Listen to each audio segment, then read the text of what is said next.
Assalamualaikum warahmatullahi wabarakatuh. Waalaikumsalam warahmatullahi wabarakatuh. Alhamdulillah. Alhamdulillahilladzi waffaqana bi tamamil ibadah. Asyhadu an la ilaha illallah wahdahu la syarika lah. Wa asyhadu anna sayyidana wa nabiyyana Muhammadan 'abduhu wa rasuluhu la nabiyya ba'dahu.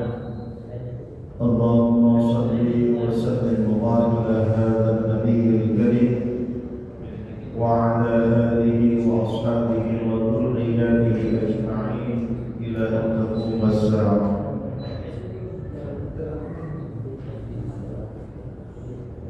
Subhanaka la 'ilma lana illa ma 'allamtana innaka antal 'alimul hakim.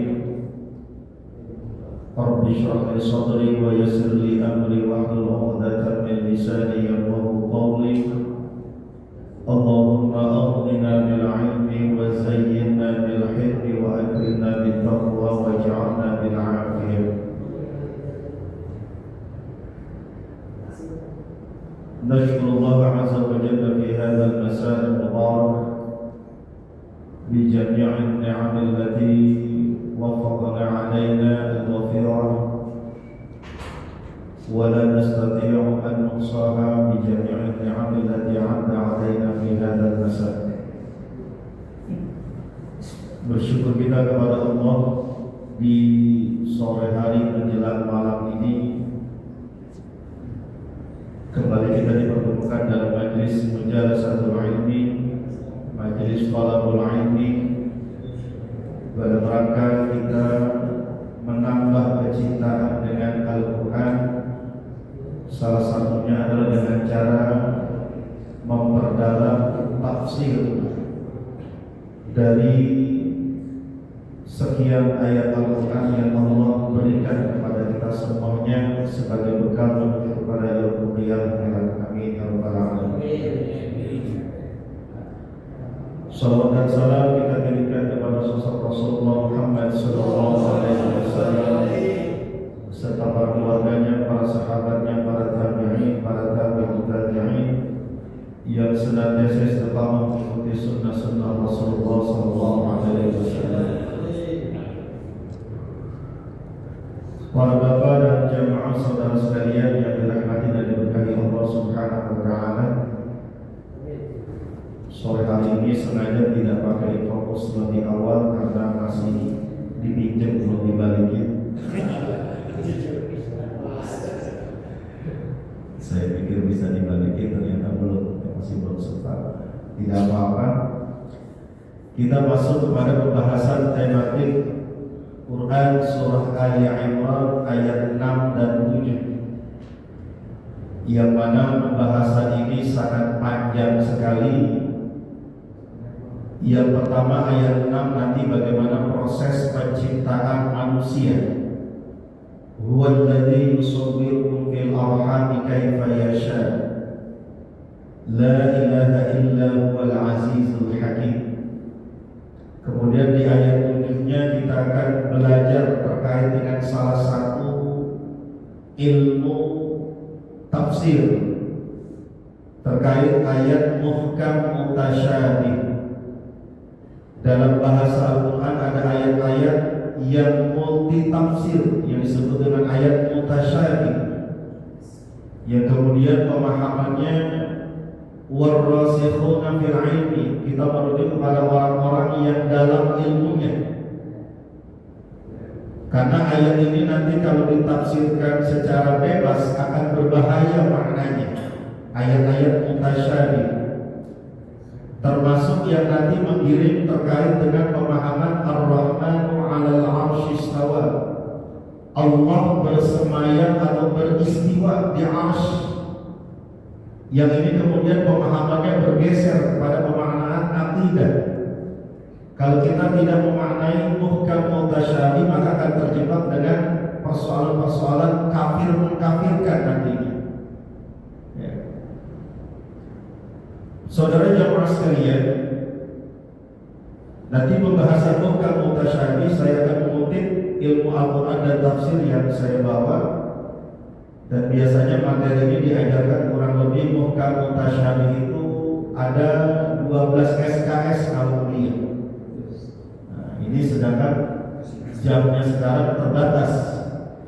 Ya, jadi kalau untuk benar-benar paham muhkam mutasyabih seperti apa, 12 SKS harus dituntaskan pada semester 6 atau semester 7 terkait dengan ilmu tafsir kalau di UI misalnya kita itu. Dan mudah-mudahan sedikit nanti kita mengupas karena berimbas pula kepada pemaknaan fikih kalau bukan mutasyabih itu. Contoh misalnya nanti aula masdumun nisa, bagaimana bersentuhan dengan wanita. Yang dalam mazhab Syafi'i suami istri bersentuhan batal. Tapi dalam mazhab Hanafi, Maliki dan yang lainnya tidak batal. Jadi bersinggungan dengan urusan-urusan fikih dan juga bersinggungan dengan urusan-urusan terkait dengan akidah dan lain sebagainya. Ya. Kita masuk kepada ayat yang 6 dulu. Huwallazi yusawwirukum fil arhami kaifa yasha. Allah yang membentuk yusawwirukum. Huwa kembali kepada zatnya Allah. Di 2 pekan lalu saya belum menyinggung terkait dengan asbabun nuzul Ali Imran ayat 1 sampai dengan ayat 80. Jadi ini masih masuk kategorinya masuk kepada asbabun nuzul, di mana ada dialog antara Rasulullah dengan pemuka-pemuka Nasrani Najran yang bertanya tentang sosok Nabi Isa alaihissalam. Dalam tafsir Al-Qur'an disampaikan ada sekelompok orang-orang yang sangat pintar sekali. Jadi kalangan intelektual dari Nasrani Najran datang menemui Rasulullah. Menjadi perdebatan Rasulullah dengan kelompok intelektual tadi. Dan sebelumnya sudah saya ceritakan bahwa kelompok-kelompok ini adalah orang-orang terpelajar yang sudah membahas kitab-kitab mereka. Apa pertanyaan mereka kepada Rasulullah? Siapakah ayah Nabi Isa? Ya. Ada 3 orang dari mereka yang berbicara. Terkadang mereka berkata Isa bin Maryam adalah Tuhan karena ia bisa menghidupkan orang yang telah mati. Jadi kita membahasnya, saya ulang sekali lagi, kita membahasnya di masjid. Ya, ini kaitannya dengan ayat Quran kita. Jadi kalau nanti ada yang mendengar di luar perdebatannya, kita selesaikan di masjid. Karena kita bahasnya ada di masjid. Karena ini ayat yang sangat sensitif sekali. Terkadang mereka berkata Isa bin Maryam adalah putra Tuhan karena ia tidak memiliki ayah. Dan terkadang mereka berkata Isa adalah salah seorang dari 3 ya, yang disebut dengan Trinitas. Jadi mereka bertanya kepada Nabi Muhammad. Nah, turunlah kemudian ayat ini, huwallazi yusawwirukum fil arham. Allah yang membentuk yusawwirukum kalian fil arham, di dalam rahim. Arham adalah jamak dari ar-rahmu. Rahmun, rahmani, arham. Allah menggunakan redaksi katanya yusawwirukum fi'lul mudhari' karena proses pembentukan itu sampai sekarang terjadi. Apa maksudnya? Sampai sekarang banyak orang yang masih hamil. Ya. Allah yang membentuk di dalamnya. Nah, kalau Nabi Isa kemudian dikatakan maaf, anak Tuhan, dikatakan kemudian Tuhan, lalu dia sendiri dibentuk sama Allah. Dia sendiri dibentuk sama Allah. Jadi Nabi Muhammad menyampaikan bahwa ayat ini sudah cukup menjadi jawaban yusawwir Allah yang membentuk. Nah, sekarang kita lihat prosesnya. Apa yang disebut sawwara yusawwir? Surah menggunakan shad, artinya gambar, bentuk. Nah, inilah wujud kita yusawwir ini. Allah menjadikan kita, maaf, secara fisik kelihatan seperti ini. Fil arham, di dalam rahim. Dan Allah menggunakan redaksi kata arham jamak atau bentuk daripada kalimat rahmun. Nah, ini kaitannya dengan Quran surah An-Nisa. Wattaqullaha allazi tasaaluna bihi wal arham. Dan kalimat rahim itu melekat dengan nama Asmaul Husna-nya Allah. Yang dimaksud dengan adalah kasih dan sayangnya Allah. Makanya perempuan melekat kata rahim di perempuan. Karena ternyata sampai detik ini yang paling dekat dengan anak dan paling merasakan bagaimana susah dan bahagia anak adalah perempuan. Kita harus fair mengatakan itu. Buktinya apa? Kalau ada anak yang sakit, yang repot siapa? Ibunya. Lah bapak-bapak kita bahasanya kita paling tidur.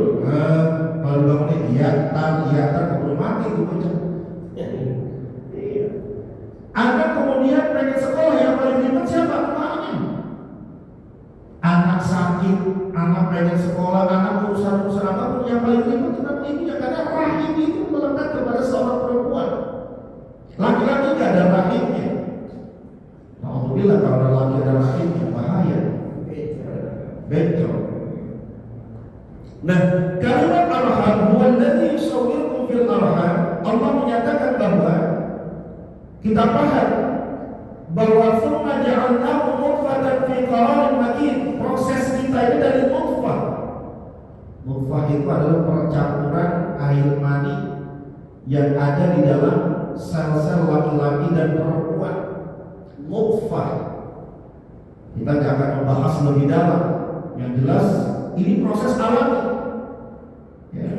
Thumma khalaqna nutfata 'alaqah. Kemudian air mani itu kami jadikan sesuatu yang melekat.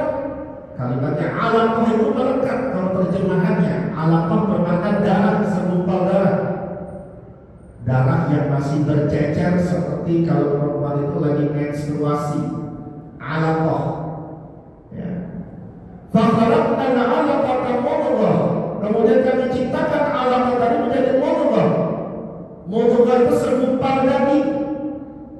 Jadi masya Allah proses penciptaan, dan ini diberikan jawabannya kepada kaum Nasrani Najran tadi dengan ayat ini dijelaskan proses penciptaannya. Dan ini pula yang kemudian membahas terkait dengan teori evolusinya Charles Darwin, yang mengatakan manusia itu berevolusi dari monyet kemudian menjadi kita. Kita akan marah mengatakan kayak gitu kalau kita dikatakan keturunan monyet. Ya. Jadi masya Allah Charles Darwin mengeluarkan teori, padahal Quran sudah menjelaskan proses pembentukan manusia dari mulai nutfah menjadi alaqah menjadi mudghah. Ketika sudah mudghah, fa khalaqna al-mudghata 'idhaman, segumpal daging tadi ada tulang di dalamnya. Nah, proses ini kan berangsur-angsur. Dari mulai usia 4 bulan sudah ditiupkan ruh di dalam rahim perempuan tadi. Makanya ada ulama yang kemudian melarang dilakukannya dalam tanda kutip aborsi kalau bayinya sudah 4 bulan. Kenapa? Sudah ada nyawanya. Jadi 4 bulan itu sudah ada nyawanya. Kalau di bawah itu 1, 2, 3 boleh dalam tanda kutip jika salah satunya kemudian dalam kondisi yang darurat, entah bayinya entah ibunya. Ini aspek fikih yang membahas. Kalau kemudian di awal-awal hamilnya terganggu kesehatan ibunya, kemudian bisa membahayakan ibunya, si janin boleh dikirat atau dikeluarkan atau digugurkan dalam tanda kutip. Tapi biasanya perempuan suka bertahan, nggak apa-apa. Nggak apa-apa maksudnya apa? Dalam arti nggak apa-apa, dua-duanya berpengen selamat. Anaknya selamat, ibunya juga selamat. Iya, kalau suaminya namanya selamat pasti selamat gitu. Nah, ketika sudah dikatakan fakhalaqna al-mudghata 'idhaman, kemudian mudghah tadi yang 'idham, fakasawna al-'idhama lahma, kemudian tulang tadi ditutup lagi dengan daging. Masya Allah, ini proses yang luar biasa. Dari setetes air hina yang disebut dengan air mani nutfah tadi menjadi darah, menjadi daging, daging yang ada tulangnya di dalamnya, kemudian fakasawna al-'idhama lahma, kemudian tulang kita tadi ditutupi lagi dengan daging. Makanya kalau ada yang luka, robek segala macam itu kan dijahitnya cepat. Ya, nggak mungkin selama-lama itu bolong terus, ya pasti akan tertutup karena daging itu merupakan proses penciptaannya alam. Makanya Allah mengatakan yusawwir kalimatnya. Artinya senantiasa membentuk tadi. Fatabarakallahu ahsanul khaliqin. Ya. Tsumma ansha'nahu khalqan akhar fatabarakallah. Kemudian Allah menyatakan kalimatnya fatabarakallahu ahsanul khaliqin, dan kita dikatakan sebagai zat yang atau ciptaan yang ahsanul khaliqin. Di Quran surah Ad-Din kalimatnya ahsan taqwim. Di ayat ini dikatakan ahsanul khaliqin, kita ini yang paling baik. Yusawwir yang dimaksud apa proses pembentukannya? Proses mata, proses telinga, proses hidung. Makanya lahir ada yang hidungnya mancung, ada yang minimalis. Pesek maksudnya minimalis. Kalau mancung itu beda gitu. Ada kulitnya yang ada demok dikit, ada hitam, sawo busuk, sawo apa segala macam, putih segala macam, itu yusawwir. Allah yang membentuknya. Dan dikatakan ahsanul khaliqin, sebaik-baiknya penciptaan. Sebaik-baiknya ciptaan ahsan taqwim. Nah uniknya Bapak Saudara sekalian dirahmati Allah, ayat ini ditutup dengan kalimatnya la ilaha illa huwal azizul hakim. Ada dua asmaul husna, ya. Al-Aziz dengan Al-Hakim. Menurut kaidahnya, jika ayat Quran diakhiri dengan asmaul husna, maka persoalan-persoalan yang sebelumnya itu pasti berkait dengan sifatnya Allah Subhanahu wa Ta'ala. Makanya Al-Aziz, Allah Maha Kuasa, Al-Hakim, Allah Maha Bijaksana. Begitu kuasanya Allah yusawwir, Allah yang membentuk kita dari kekuasaannya. Bahkan dikatakan menciptakan Isa tanpa seorang ayah, Allah satu. Menciptakan Adam tanpa seorang bapa dan ibu, Allah Al-Aziz, Allah Maha Perkasa. Dan hakimnya Allah apa? Ketika menciptakan kita, subhanallah, kalau melihat posisi mata ada di depan, bayangkan kalau mata Allah ciptakan ada di atas.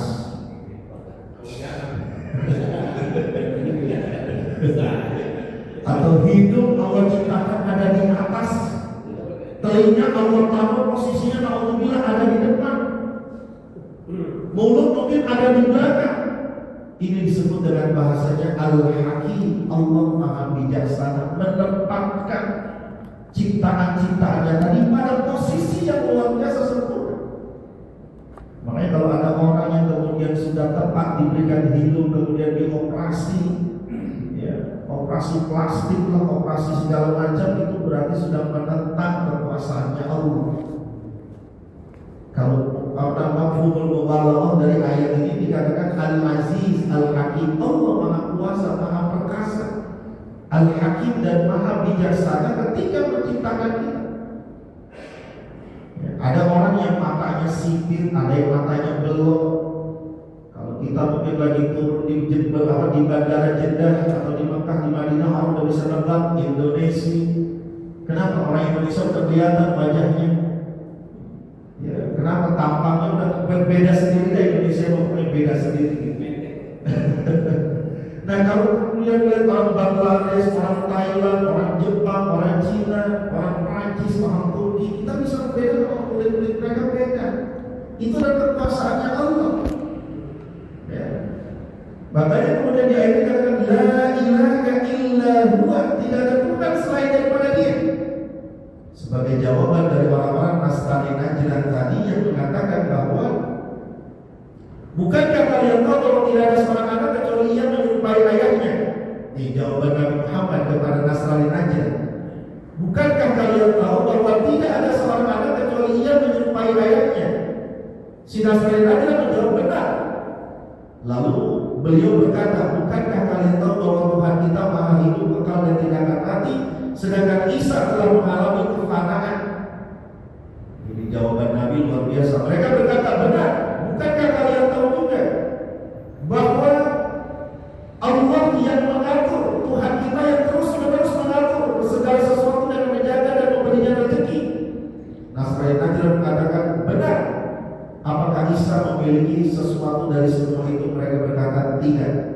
Kenapa? Nabi Isa tidak mirip dengan Tuhan. Ya. Nabi Isa tidak mengatur rezeki kita. Karena Nabi Isa sudah mengalami kefanaan yang Allah angkat dan tidak mengatur rezeki kita. Yang mengatur rezeki kita adalah Allah. Itu kalimat dengan walladzi yusawwirukum. Dan pada saat yusawwir tadi sudah ada ketentuan. Apa ketentuannya? Rezeki kita sudah ditentukan. Mati kita sudah ditentukan. Nikah dengan siapa sudah ditentukan. Bahasanya jodohnya sudah ada di situ, rezekinya sudah ada. Yusawwir, proses yusawwir tadi. Sawwara yusawwir. Dan kalimat itu menggunakan fi'il mudhari. Makanya kamera disebut dengan alat taswir. Bahasa Arabnya kamera itu adalah alat taswir, alat untuk memotret, alat untuk menggambar, mengambil gambar, alat taswir. Ya. Jadi kalimat surah dengan surah itu beda, sin dengan shad itu beda. Surah bentuk kita sekarang.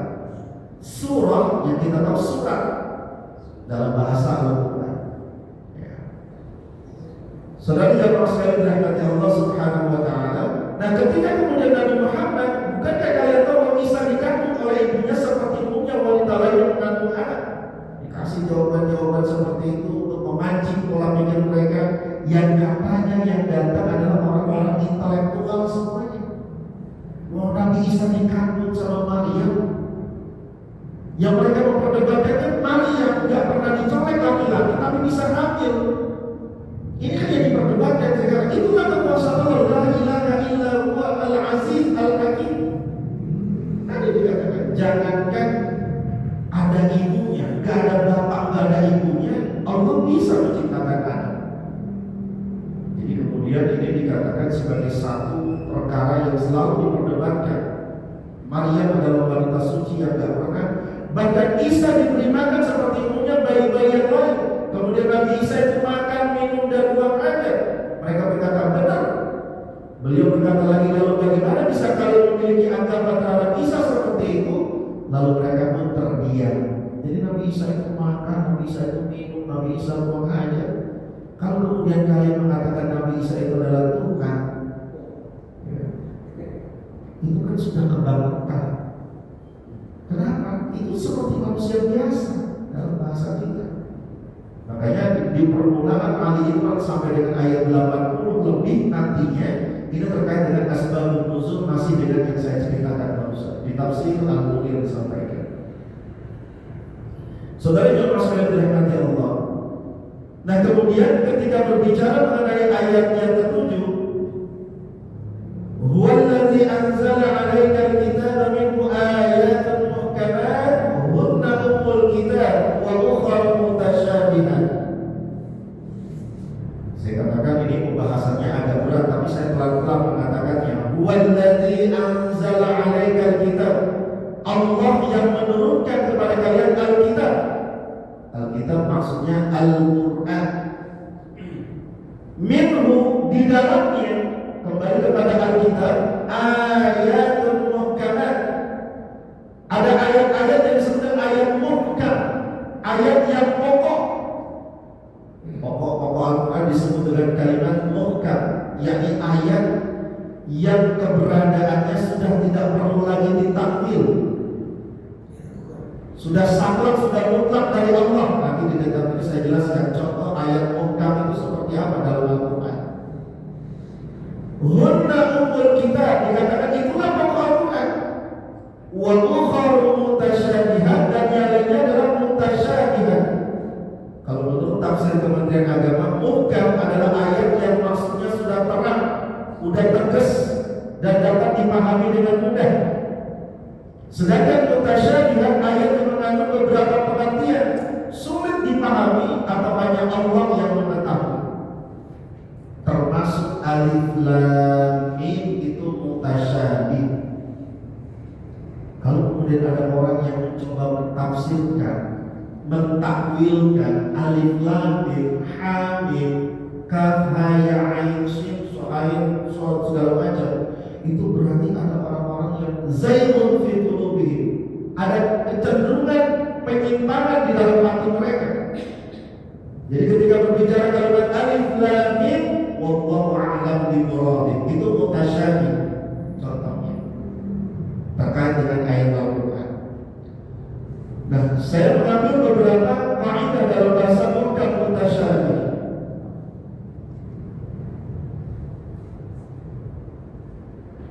Yang pertama muhkam disampaikan adalah terkait dengan proses penciptaan alam semesta.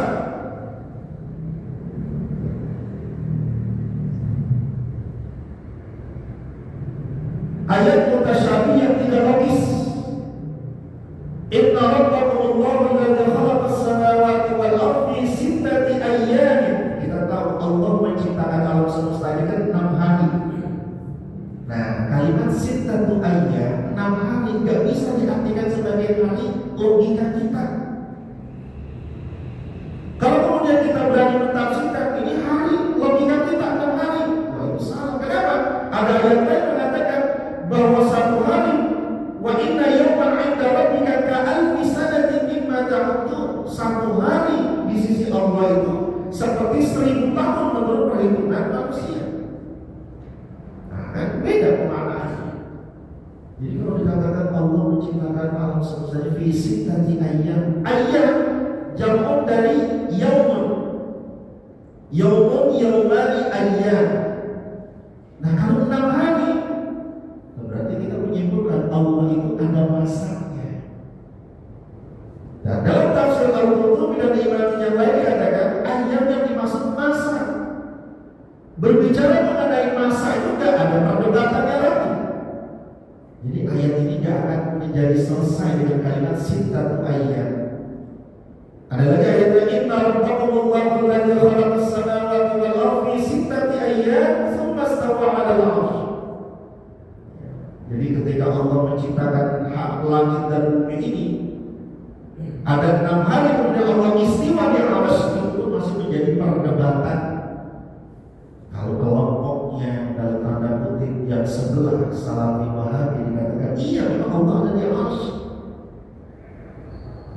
Tapi bagi kelompoknya Ahlussunnah wal Jamaah nanti kaitannya tidak, karena kalau Allah bertempat sama seperti manusia. Ayat ini ayat mutasyabih, jangan sembarangan mentafsirkan, mentakwilkan. Karena berkait dengan masalah akidah kita. Ya Allah, fawqa aydihim, tangan mereka di atas atau tangan Allah di atas tangan mereka. Kalau yadun berarti Allah punya tangan, berarti kita menyimpulkan Allah seperti makhluk. Kalimat yadun dalam bahasa terjemahan Kementerian Agama ini sempat menjadi perdebatan. Bahkan saya nggak jadi menerbitkan Al-Quran itu gara-gara ada kelompok pesantren yang minta diterjemahkannya kalimatnya tangan Allah di atas tangan mereka. Proyeknya hilang kurang lebih 100.000 eksemplar. Tiap tahun dia pesannya akan kayak gitu. Bos sudah ACC karena angkanya masuk logis. Harga cetak di kita 24.000, mereka belinya 70.000. Untungnya gede dong, udah pede saya bakal gede proyek ini. Lumayan dapat bonus gitu. Tapi syaratnya 4 ayat dalam Quran kembalikan ke makna asalnya. Yadun artinya tangan, bukan kekuasaan. Aras bermakna tempat yang memang ditempati. Pesannya mereka seperti itu. Ada 4 ayat Al-Quran yang diminta diubah terjemahannya keluar dari Kementerian Agama. Nah, tafsirnya bahasa mereka itu kan tafsir. Kami boleh untuk tafsirkan. Loh, menjadi mufassir itu gak sembarangan. Ada rujukan kitabnya, ada rujukan ilmunya dari ulama yang mana. Kalau melihat duniawinya, betul tergoda dengan angka yang luar biasa, tapi kita melihat kandungan isi Al-Quran. Ketika konsultasi sama lajnah, kata lajnah, loh, kalau keluar dari situ pemaknaannya, kami tidak akan mengeluarkan tanda tasbihnya karena mengubah. Kalau ngejar duitnya, kencang 100.000 setiap tahun ajaran baru. Di bulan Juli sekarang harus sudah selesai cetak karena proyeknya dari bulan Januari kemarin. Paket gitu. Bulan Januari deal, cetak, Juli harus sudah selesai. pesantren terbesar yang jaringannya jaringan tertentu. Bahkan saya sempat diskusi langsung dengan pentolannya di hadapan saya langsung face to face. Saat kita tanpa ada kamera ya, ketemu kita langsung ngobrol, minta dikembalikan makna tadi. Makanya saya agak bingung juga menentukannya, dan pimpinan akhirnya paham juga bahwa ini agak bahaya. Karena kalau ini kemudian kita kembalikan ke makna asli tangan, bisa digeruduk kita, bisa ditutup perusahaan kita, bahaya. Selanjutnya masalah dirahmati Allah. Kemudian ada makna dalam bahasa Quran, matahari bergerak mengelilingi bumi. Wa huwa alladzi khalaqal laila wan nahara wasy-syamsa wal qamara kullun fi falakin yasbahun. Kalau menggunakan logika kita, ini akan bertabrakan dengan ilmu manusia di era sekarang. Pertanyaannya, mana lebih dahulu, matahari atau bulan, atau malam atau siang? Pasti akan menjadi perdebatan. Kenapa? Adanya matahari pasti karena adanya siang dan malam pergantiannya. Wasyamsu wal qamar wan nujumu musakhkharatin bi amrih. Matahari, bulan dan bintang masing-masing tunduk kepada perintahnya, perintah Allah. Kemudian yang menjadi perdebatan apa? Bentuk bumi, bulan atau datar. Itu semua menjadi perdebatan kan? Kelompok yang mengatakan bumi itu bulan, dasarnya apa? Bumi itu rata atau datar, dasarnya apa? Padahal Al-Quran mengatakan bumi itu rata, datar. Alladzi ja'ala lakumul arda firasya was samaa'a binaa'a. Allah yang menjadikan bumi sebagai hamparan. Hamparan dari datar. Wal arda madadnaha, dan bumi telah dihamparkan, dan kami telah menghamparkan bumi, kata Allah. Alladzi ja'ala lakumul arda mahda, yang telah menjadikan bagimu bumi sebagai hamparan, jadi rata. Nah, sebagian sekarang masih memperdebatkan bulat atau datar. Ini kan bahasanya perlu ditakwil lagi kalau kita membaca ayat Al-Quran. Kemudian dalam Al-Quran, Allahu alladzi khalaqa sab'a samawati minal ardh mithlahunna. Allah mengatakan langit itu ada 7 buah, 7 lapis. Itu ayat mutasyabih. Lapisannya seperti apa? Kalau langit dan bumi ada 7 lapis, lapisannya seperti apa? Tapi ilmu kita belum nyampe, ilmu pengetahuan. Bahkan kita belum bisa menembus yang disebut dengan bahasa planet-planet lain yang ada 7. Ada ulama yang mengatakan 7 yang dimaksud adalah planet. Ada Merkurius, ada Venus, ada Mars, ada Pluto, ada apa segala macam, Saturnus, Uranus, segala macam itu kan nama-nama planet. Nah, itu disebut dengan 7. Ada yang mengatakan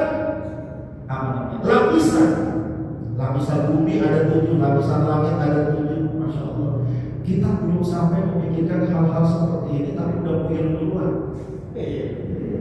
Yang penting bahasa, yang penting udah hidupnya bisa ibadah dan tenang aman gitu. Tapi kita perlu tahu dalam Al-Quran ada ayat tersebut yang bisa jadi berkonotasi atau bermakna berbeda dengan apa yang kita pikirkan sekarang. Berikutnya, langit diangkat di atas tanpa tiang. Allahu alladzi rafa'a as-samawati bighairi 'amadin tarawnaha. Allah yang meninggikan langit tanpa tiang yang kamu lihat sekarang. Itu ayat mutasyabih. Dan itu sampai menyentuh penciptaan. Belum lagi nanti urusan-urusan yang disebut dengan bahasanya besi diturunkan. Wa anzalna al-hadida fihi ba'sun syadidun wa manafi'u lin-nas. Dan kami turunkan besi. Besi diturunkan, al-hadid besi. Bagaimana cara Allah menurunkan besi? Yang pertama kan orang Madura. Rongsok gitu. Pemukul. Jadi ayat ini bukan ayat Madura sebenarnya. Kalau kita lihat, Allah yang menurunkan hadid besi. Gimana cara Allah menurunkan? Padahal prosesnya kan dibentuk itu besi. Dari dalam tanah kita ada prosesnya, ada ilmunya. Tapi Allah mengatakan diturunkan. Apakah diturunkan yang dimaksud adalah wa anzalna, diturunkan langsung? Ya, dan ini perlu digali lagi ilmunya, dan sampai sekarang ini menjadi bahasanya perdebatan-perdebatan yang tidak pernah selesai. Ada dalam bahasa Quran surah Al-Tariq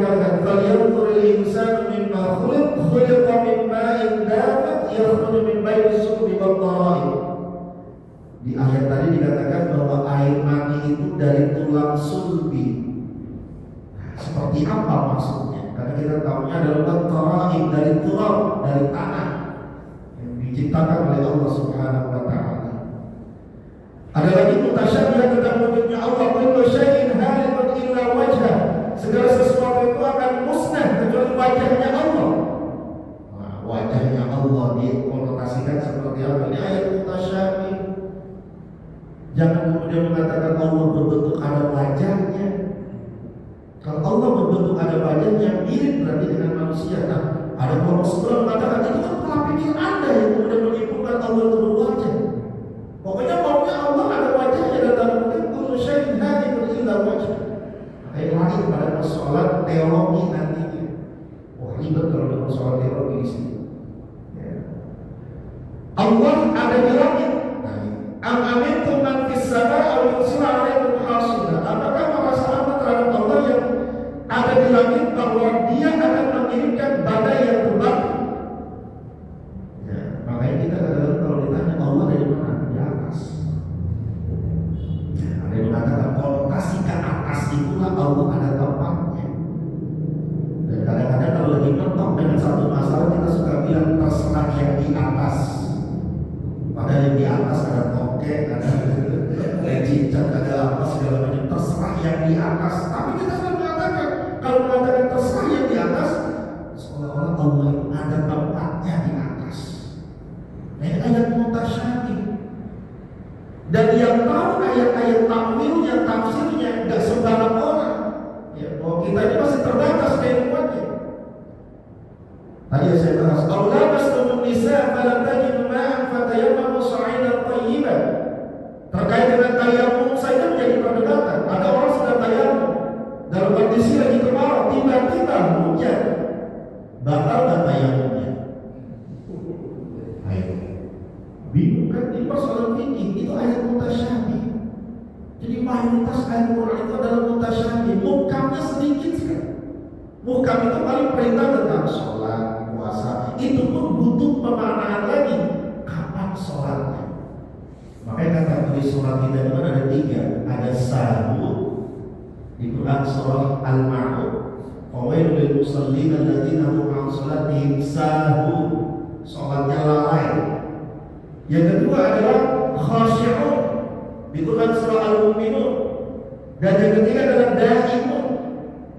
Orang yang mendawamkan sholatnya. Kategorinya kita masih yang di mana? Jangan-jangan kita masih sahur, belum khasyi'un. Kalau sahur itu masih bentar-bentar sholatnya, dia sholat tapi masih lalai dengan waktunya. Mungkin kategori kita udah masuk kategori kedua, khasyi'un. Udah mulai rada khusyuk dikit, udah mulai keberadaan hati, tapi masih memikirkan urusan-urusan dunia dalam sholatnya. Sholat masih kebayang dunia. Nah, itu kalimat sholat masih bisa ditafsirkan lagi. Jadi ayatnya mutasyabih. Allah masdurun nisa falam tajidu ma'an, atau bersentuhan dengan wanita. Selalu menjadi perdebatan fikihnya adalah kenapa istri yang sudah dinikahi teman tidur bersentuhan untuk malah batal.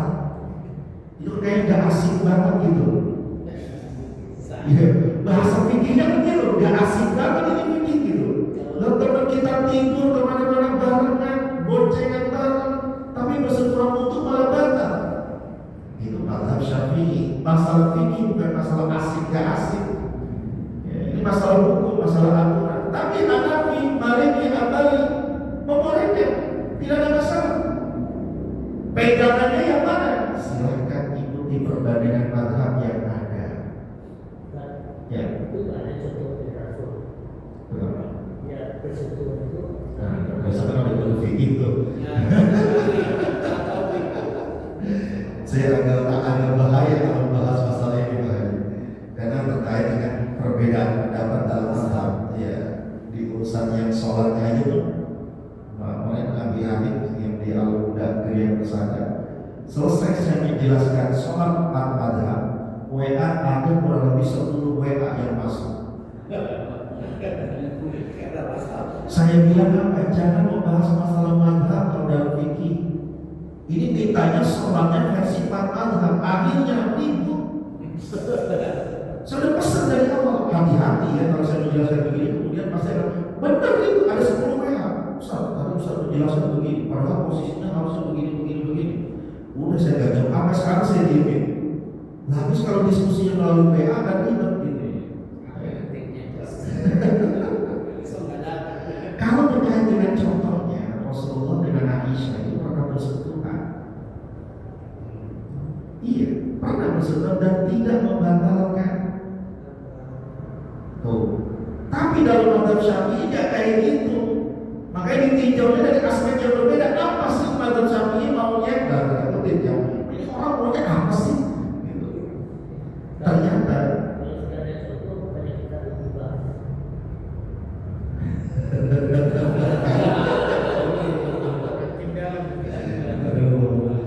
Isa kapan ya? Masih lama ya? Gini Pak Haji, versinya beda-beda yang melihatnya.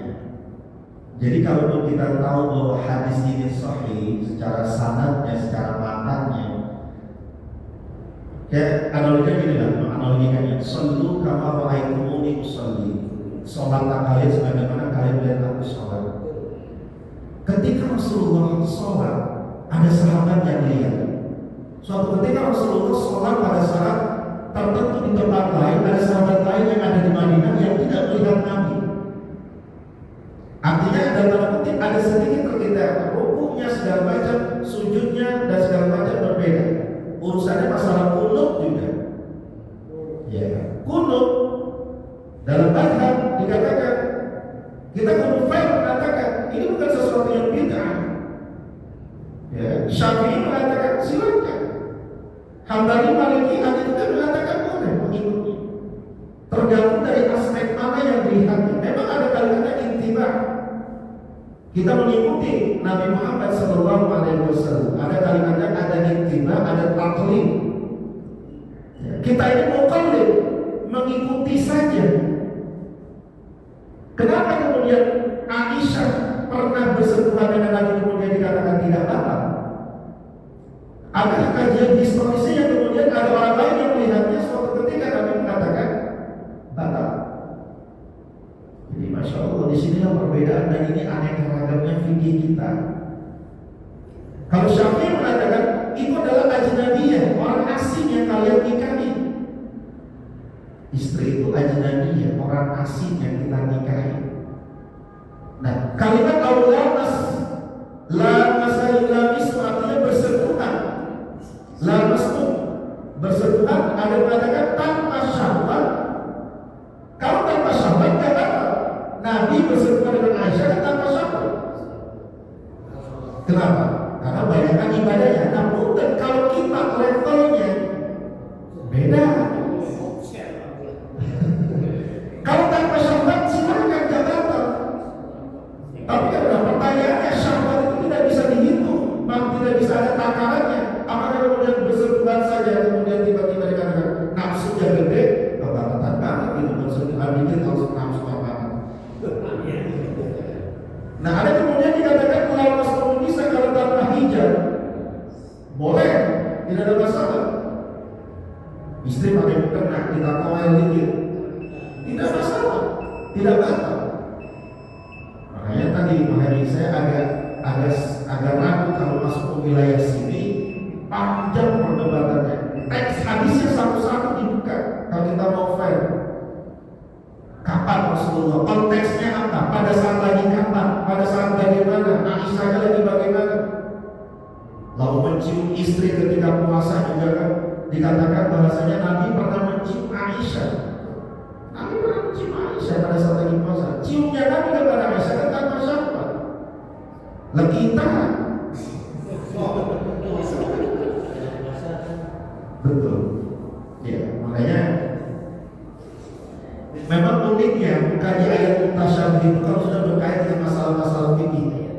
Kalau masalah penciptaan Allah, kemudian Allah bersemayam di mana-mana bagi kita rada kurang deh. Tapi ketika berbicara mengenai khilafiyah, perbedaan, wah itu diungkit lagi. Tapi saya semakin menarik dan saya akan siapkan jawabannya. Mudah-mudahan di 2 pekan ke depan saya akan tampilkan hadisnya di depan sini. Kita lihat konteksnya seperti apa. Kalau menjadikan ini PR, karena ini kaitannya dengan rumah tangga kita. Ya to be continue gitu. Kenapa? Bukan berarti kan mempersiapkan. Tadi jawaban-jawaban itu akan melebar terus semua. Iya, kalau nanya yang luar WA jangan saya jawab. Tapi mendingan kita ketemu tatap muka, ya, ini biar enak lah. Hadisnya yang mana? Diambil dari kitab apa? Imam Syafi'i bilang Majmu' Syabab Muhadzab misalnya. Imam Hanafi namanya yang mana kitabnya? Nanti kita akan kita tampilkan. Silakan berbuku. Ya seperti itu. Mulai menarik kalau mutasyabih tadi untuk ayat pertama saja. Belum lagi terkait dengan masalah tadi, apa yang disebut dengan masalah tayamum, pengertian cerai, pengertian daruratnya, mutasyabihat dalam sisi ayat Quran pokoknya, yang hamim, alif lam mim seperti apa maknanya, masya Allah banyak pembahasannya. Makanya tidak cukup belajar bukan mutasyabih hanya dengan pertemuannya hanya 45 menit. Pelan-pelan kita menjelaskan. Mudah-mudahan bukan ke depan ada kesempatan lagi kita tampilkan ayatnya PR dari Pak Haji nanti kalau diingatkan, karena mudah-mudahan ini menjadi pencerahan bagi kita semua. Saya mau mendingan jadi PR lah daripada harus selama pengobatan itu Pak Haji putar. Tapi saya kalau Pak Haji dulu mau nggak batal. Mudah-mudahan seperti itu, ambilnya mazhab yang mana gitu, atau jangan-jangan tanpa mazhab. Sebelumnya saya luruskan, ada ittiba, ada taklid. Hati-hati memaknai ittiba dengan taklid seperti apa. Apakah kita levelnya ittiba atau taklid? Karena tadi Pak Haji sudah menyebutkan kalimatnya ittiba, saya perlu menjawab lagi. Ada taklid, ada ittiba. Level kita ini apa? Ya, gitu. Nah, gara-gara ini kemudian jamaah di Al-Ikhlas Karangdenan 4 orang mufaroqah memisahkan diri. Karena pemaknaan ittiba dengan taklid. Kami ini ittiba Rasul, bukan yang muqallid. Karena kalau muqallid tanpa ilmu, kita dasari dulu nanti artinya maknanya. Itu maksudnya main emosi. 4 orang sudah berpisah dari jamaah. Dan sampai sekarang gak ikut lagi kajiannya. Karena udah gak cocok dengan ustaznya katanya. Itu beda. Jujur, 4 orang sudah mufaroqah, gak ikut kajian lagi. Karena merasa kami ini ittiba Rasul, bukan muqallid. Kalau antum mengatakan muqallid, berarti ilmu antum masih rendah. Nah itu ada itu 4 jamaah di Al-Ikhlas, makanya kalau di kajian-kajian ini agak ribet juga. Ya itu pengalaman sedikit. Mudah-mudahan nanti kita bisa selesaikan. Sudah masuk waktu Isya, kita tutup kajian kita dengan sama-sama ucapkan alhamdulillah, alhamdulillah, alhamdulillah. Mohon maaf segala penyampaian. Bila